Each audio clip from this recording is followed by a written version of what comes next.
A paz do Senhor, amados irmãos, aqui é o pastor Amadeu Júnior, pastor local da igreja em Cidade Ocidental.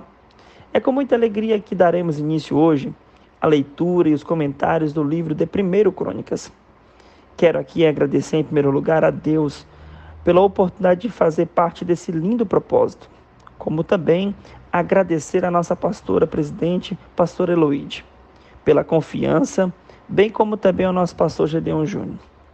Antes de iniciar os comentários de cada capítulo, faremos uma análise geral e de alguns detalhes mais profundos do livro de Crônicas. Faremos uma introdução que será dividida em partes. Creio que será uma bênção. Amados irmãos, antes de mais nada, precisamos relembrar como nós chegamos até aqui e por que precisava ser escrito o livro de Crônicas. Acredite, o Senhor tinha lindos planos para o povo escolhido, embora eles tenham adiantado um dos desejos do coração de Deus, que era a monarquia. Mas chegaremos lá. Amados, os judeus tinham passado por um período de aproximadamente 350 anos sob a governança dos juízes. Embora essa governança não fosse unificada e boa parte desses anos tenham sido subjugados às outras nações, devido ao ciclo vicioso do pecado do próprio povo. Em Juízes, capítulo 6, versículo 6, a servidão aos medianitas mostra de forma clara como funcionava esse ciclo da servidão.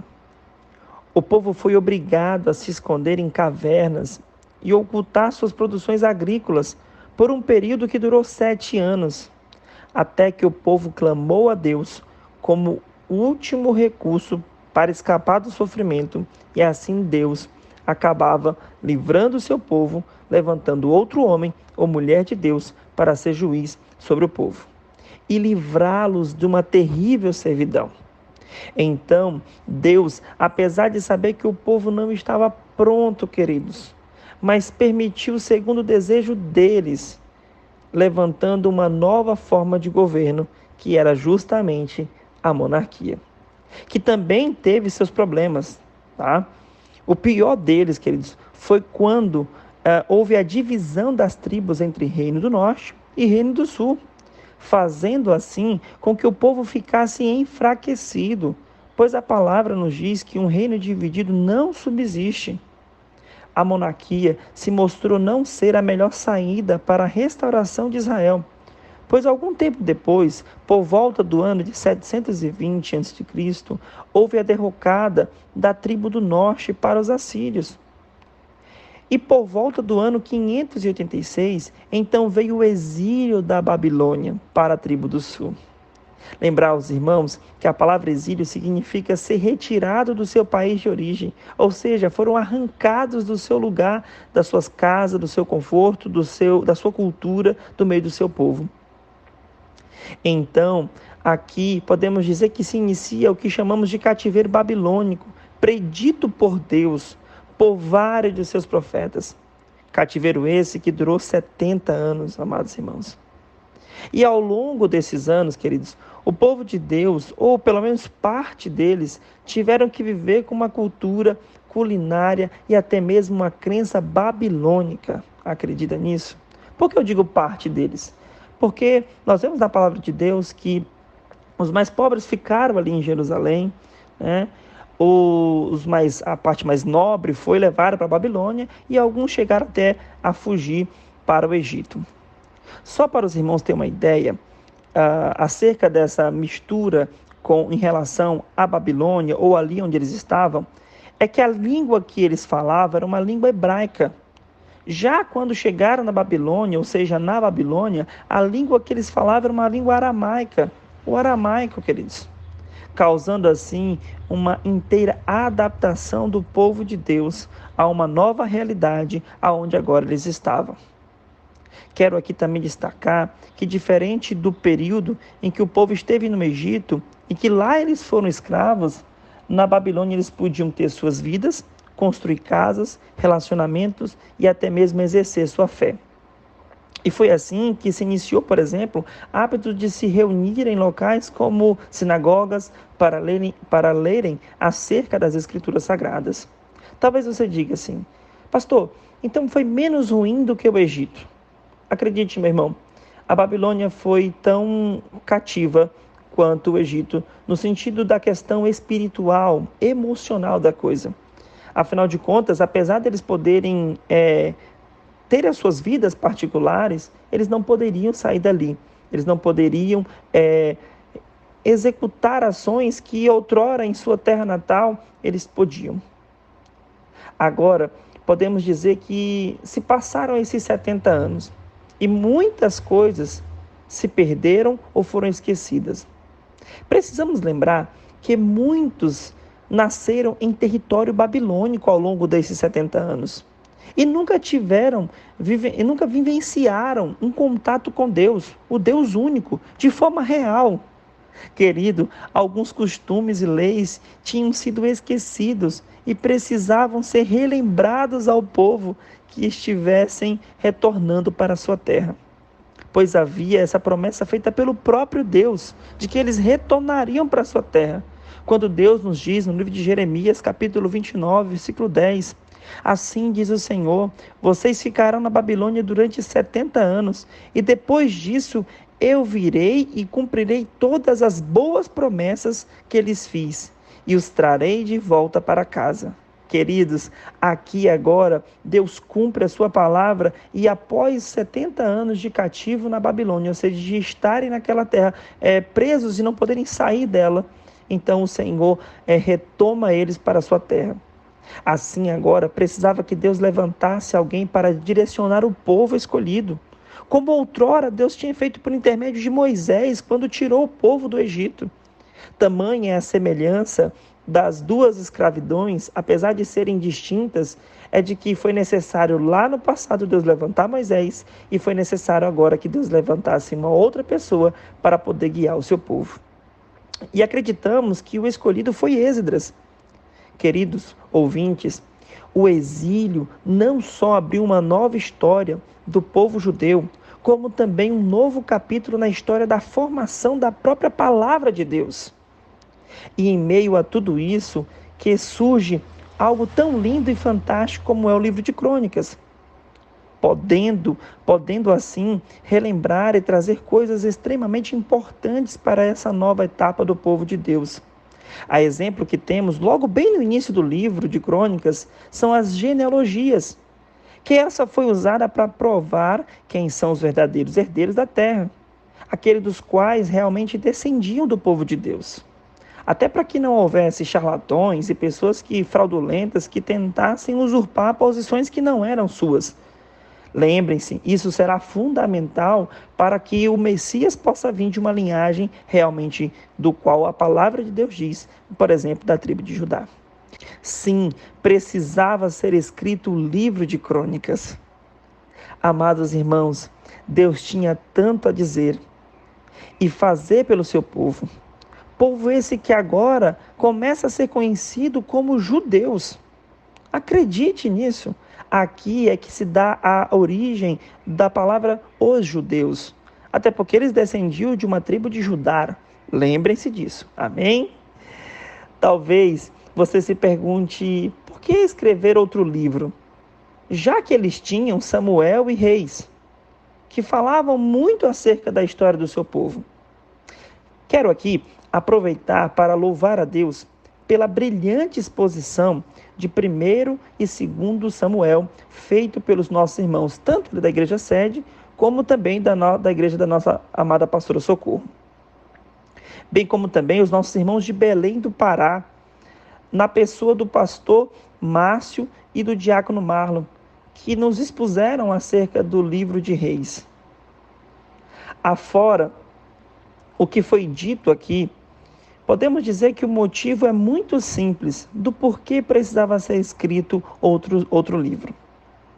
As invasões de Israel e a destruição de Jerusalém pelo rei Nabucodonosor, ali por meados do ano de 606 a 586 a.C., além, claro, dos próprios 70 anos subsequentes de cativo na Babilônia, esses acontecimentos aniquilaram muito das esperanças e ideia dos judeus como um povo do conserto, queridos.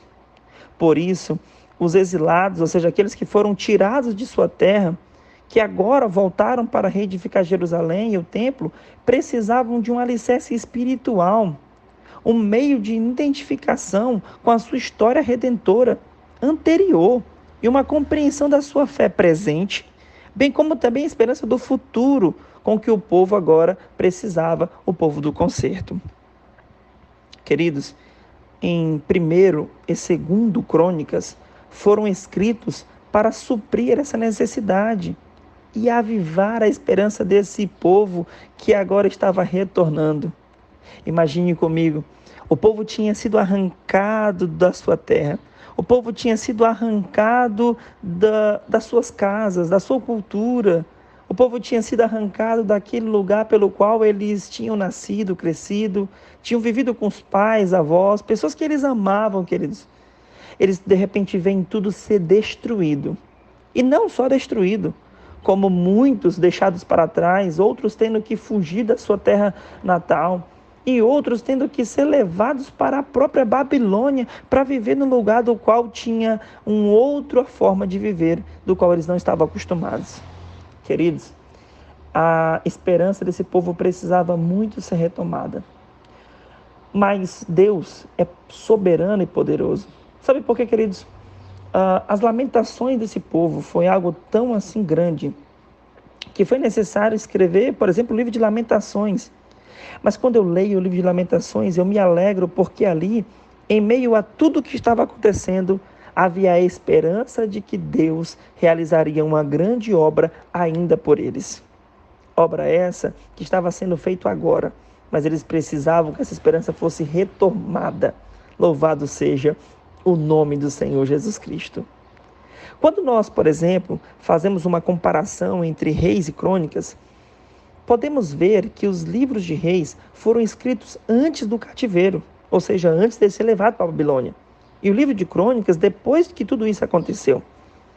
Reis, ele vai narrar a história do povo de Deus de um ponto de vista mais profético, mais da profecia mesmo já predita pelos homens de Deus. Crônicas, segundo uma abordagem mais sacerdotal, ou seja, enfatizando muito mais a restauração espiritual, litúrgica, de adoração e de questão civil do povo. Enfatizando os rituais do templo, a bênção e a graça de Deus dispersa sobre Davi como fundador de um culto do templo e também do templo, e os seus sucessores no trono de Judá, até mesmo o exílio que veio acontecer. Em Crônicas, os reis de Israel são ignorados e mencionados só quando há necessidade. Ao contrário, por exemplo, do que acontece em 1ª e 2ª Reis, que entrelaçam a história do reino dual. Porque não podemos esquecer que os judeus estavam em reconstrução e Deus agora priorizara o que tem de mais necessário para eles. Queridos, quando falamos de Samuel ou de Reis, falamos de acontecimentos que estavam ou por vir ou que estavam acontecendo naquele momento. Quando falamos de Crônicas, falamos de Deus trazendo a memória, de Deus trazendo de volta aquilo pelo qual eles não poderiam esquecer. Talvez você se pergunte por que Deus, por que no livro de Crônica Deus, ele não enfatiza tanto a necessidade da história do reino ali de Israel. Isso é muito simples, porque agora os que retornaram para a terra eram justamente os da tribo de Judá, os da tribo do sul, aquele pelos quais estavam retomando a terra por herança que o Senhor havia dado a eles. Vamos agora falar sobre informações gerais do livro de 1º Crônicas. Como já mencionamos, acreditamos que seja Esdras o autor do livro, pois os livros de Crônicas, Esdras e Neemias foram escritos para os judeus que retornaram do exílio para a Palestina. E tem muito em comum quanto ao estilo que esses livros possuem, tanto a linguagem quanto a perspectiva, até mesmo o propósito dos livros.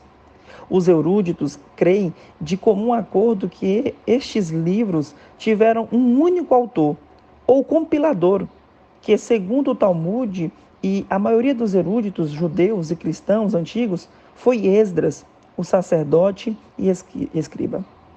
Outros ainda assim classificam o livro como autor desconhecido. O tema principal do livro é a história de Israel sob o prisma da redenção. Olha que coisa maravilhosa, queridos. A redenção de um povo que tinha pecado e tinha sido levado cativo para a Babilônia porque realmente mereciam ser levados. Mas agora, o livro de Crônicas, ele nos traz um prisma de redenção, de um Deus que castigou o povo porque merecia, mas prometeu a eles que faria deles de novo uma nação. E Deus agora traz essa redenção a eles. Esse livro é datado de aproximadamente 450 a 420 a.C. Isso no período pós-exílio. O pós-exílio é aquele período que passou, do tempo em que eles foram tirados de sua terra, ou seja, agora eles já estão retomando para a sua terra.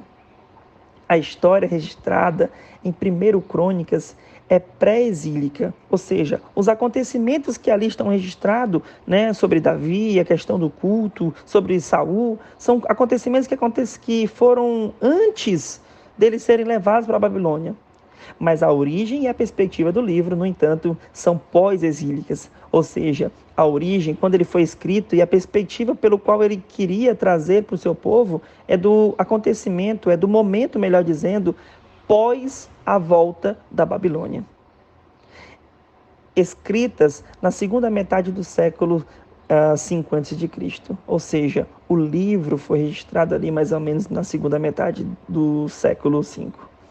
Algum tempo depois de Esdras, quando um segundo grande grupo de exilados judeus provenientes da Babilônia e da Pérsia regressaram à Palestina, ali por volta do ano 457 a.C. O livro se divide da seguinte forma. Do capítulo 1 ao capítulo 9, nós vamos tratar da questão genealógica, ou seja, as genealogias do povo de Deus. O capítulo 10 trata ali do fim de Saul. O capítulo 11 até o capítulo 21, nós vamos falar sobre o reinado de Davi. E o capítulo 22 ao capítulo 29, Davi define o ritual do templo. Será muito gostoso, será maravilhoso discutirmos acerca de cada um desses assuntos com os amados irmãos. Em uma visão mais panorâmica do livro de 1 Crônicas, podemos dizer que, embora a origem e a perspectiva seja pós-exílica, como já falamos e já mencionamos aqui, apresenta uma visão panorâmica da história, por exemplo, do Antigo Testamento, tratando desde Adão até o decreto de Ciro no ano 538 a.C., quando então os judeus receberam a tão sonhada permissão de regressar da Babilônia e da Pérsia para sua terra natal. Em 1 Crônicas, gira em torno dos dois temas principais, a história genealógica de Israel e o reino de Davi.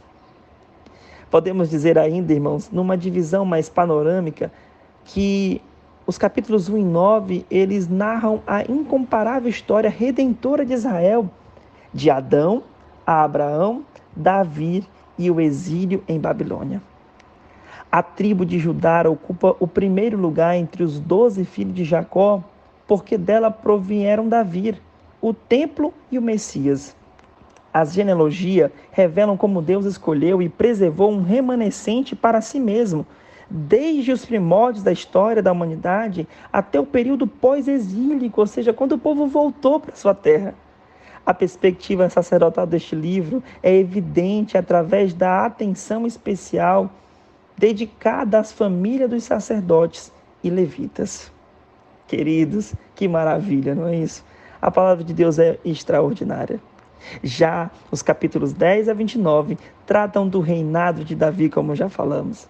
Também dos valentes dele e os seus grandes feitos são ressaltados aqui também. De igual modo, os levitas, sacerdotes e músicos que estavam em sua corte. O autor também enfatizou aquilo que Davi fez ao reintegrar a Arca do Concerto e estabelecer em Jerusalém uma sede de culto a Deus. Que maravilha! Louvado seja o nome do Senhor Jesus. Diferente de 2 Samuel, 1 Crônicas não anuncia os repugnantes pecados de Davi e suas subsequentes trágicas consequências. Ao invés disso, o livro retrata aquilo que não aparece em 2 Samuel. As diligentes e detalhadas providências de Davi para edificar o templo e estabelecer a adoração ao Senhor Deus são claramente destacadas aqui. Essas omissões que já mencionamos é a edição da parte do Espírito Santo. Tinha um propósito de satisfazer as necessidades do povo de Deus após o retorno para sua terra no pós-exílio. Queridos, posto que primeiro e segundo Crônicas foram escritos do ponto de vista sacerdotal e que os versículos finais de 2 Crônicas são idênticos ao que nós encontramos em Esdras, ali no capítulo 1, a tradição talmúdica de que Esdras foi o cronista fica ainda mais reforçada. Outro ponto que também devemos levar em consideração é que o autor consultou numerosos registros escritos ao escrever crônicas. Olha que maravilha! Como líder espiritual, Esdras teve acesso aos documentos existentes nas escrituras de crônicas. Esta é uma antiga tradição que pode indicar com exatidão os meios que o Espírito Santo utilizou para guiar e inspirar o autor humano na composição dos dois livros. Louvado seja Deus! O livro de Crônicas foram escritos para vincular os judeus egressos, ou seja, aqueles que retornaram do cativo, aos seus antepassados e à sua história messiânica. Assim, fazendo ressaltar 3 coisas muito importantes. A primeira delas, a importância da preservação das tradições raciais e espirituais pelos judeus. Segundo ponto, a importância da lei, do templo e do sacerdócio no seu contínuo relacionamento com Deus. Muito mais do que a lealdade a um rei terreno, que era o que Israel estava acostumado antes de ir para a Babilônia. O terceiro ponto é a esperança máxima de Israel na promessa divina de um descendente messiânico de Davi, assentando-se no trono para sempre. Queridos, eu fico imaginando o coração deles quando eles viram que os 70 anos se passaram e que Deus cumpriu a sua promessa. E aí eles começam a lembrar de tudo aquilo que Deus havia dito. E aí acende aquela esperança de sim, haverá um descendente messiânico de Davi assentando no trono. Louvado seja Deus! Podemos também ainda destacar outros 5 pontos principais que encontramos em 1 Crônicas. Primeiro deles, cobre aproximadamente o mesmo período histórico que está descrito em 1 e 2 Samuel. Segunda coisa, a sua genealogia são as mais longas e mais completas de toda a Bíblia, sabendo que os livros de 1 e 2 Crônicas constituem a última parte do Antigo Testamento, coisa que nós já aprendemos aqui. Segundo a ordem dos seus livros, essas genealogias foram ali convenientemente colocadas para proporcionar inspiração e conteúdo às genealogias do Messias, que se encontra lá no início do Novo Testamento. Olha que maravilhoso! Nosso Deus é perfeito. Para eles colocam o livro de Crônicas lá no finalzinho. E o nosso Novo Testamento começa também com genealogia, mostrando que há um casamento perfeito entre novo, ou melhor dizendo, entre Velho e Novo Testamento.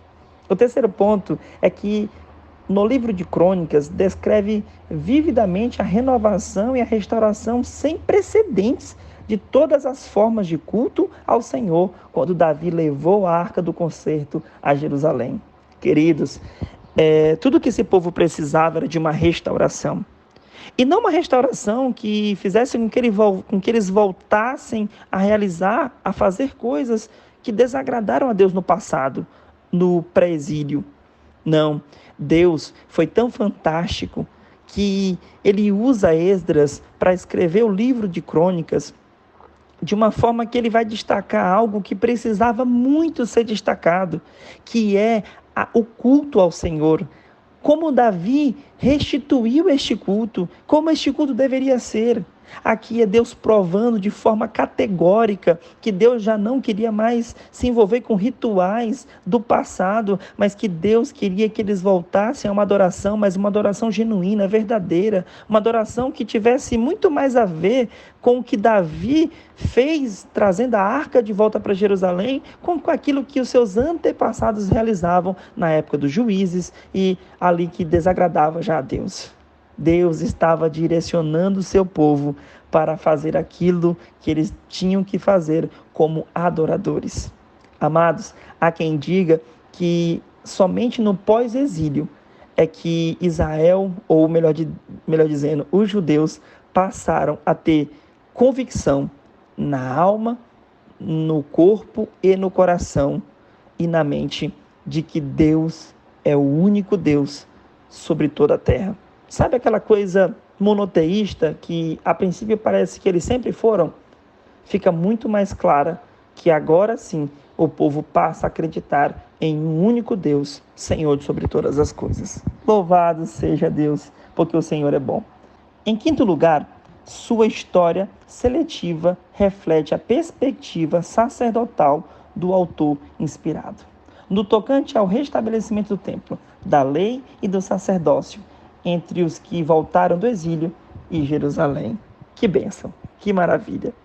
Queridos, o registro genealógico, a partir de Adão até o exílio em Babilônia, inclusive dos reis davídicos e os seus descendentes, supre os dados necessários à genealogia do Novo Testamento de Jesus, o Messias, como nós encontramos em Mateus, e de o Filho de Deus, como encontramos em Lucas. O cenário de Davi em 1 Crônicas, assentando no trono do Senhor e reinando, prefigura a vida do filho de Davi, messiânico, Jesus Cristo. Até por isso que o livro de Crônicas aparece no fim da terceira parte do cano hebraico, no local onde na Bíblia cristã está o livro de Malaquias. Apesar de tudo isso, ainda tem aqueles que criticam o livro de Crônicas. Certos críticos inescrupulosos consideram Crônicas uma história forjada ou distorcida, e daí menos fidedigna do que o registro de Samuel e de Reis. Na realidade, Crônicas é uma história altamente seletiva, mas não é verdade que seja invencionice. Ela ressalta, sim, os aspectos relevantes da história judaica. Não é verdade que ela encobre as falhas da nação. A inexistência da matéria histórica contida em Samuel e Reis, ela só quer dizer uma coisa, que os leitores já conheciam aqueles livros. E o que eles precisavam conhecer agora era muito mais do que apenas a história, mas ser direcionado de uma questão tanto litúrgica, de uma questão tanto prefigurativa do que Deus queria dali por diante com o seu povo. Muitas das declarações históricas que se acham somente em 1 Crônicas foram comprovadas por descobertas arqueológicas. Que bênção, queridos! E nenhuma foi tida como farsa. Louvado seja Deus. Amados, você verá que o livro de Crônicas é um livro no qual Deus está restaurando o seu povo e trazendo eles de volta para si, para que eles voltem a servir e a exaltar apenas um Deus. Que alegria! Amados irmãos, nós ficamos por aqui. E no próximo áudio falaremos mais sobre o título do livro de Crônicas e a que tipo de livro ele pertence. Que Deus os abençoe. Em nome de Jesus. Amém.